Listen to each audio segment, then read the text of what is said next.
Fake na Norifam ba ang naiturok sa'yo? Panoorin mo to. Ang Norifam ay monthly contraceptive. Ibig sabihin, buwan-buwan kang babalik ng clinic para pagpa-inject nito at tuloy-tuloy kang safe at hindi mabuntis. Ganito yung itsura ng legit na Norifam. Ganito yung box. Walang design na makikita. May expiration date. Tapos, kapag kabubuksan nyo siya, double ingat tayo kasi minsan, pagka nilabas mo yung syringe, sumasabay na yung gamot. So, double ingat lang kasi ampule siya. Madali siyang mabasag. Ayan.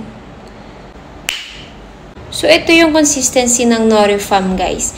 Malapot talaga siya. Mahirap siyang kunin.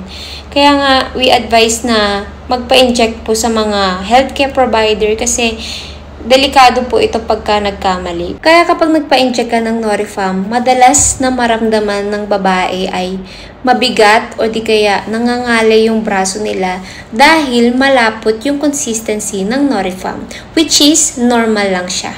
Kaya kung mapapansin yung malapot ang tinurok sa inyo, huwag kang kabahan. Ibig sabihin lang nun, legit ang Norifam na tinurok sa'yo. If may tanong pa kayo sa Norifam, comment lang kayo sa video na to. Bye!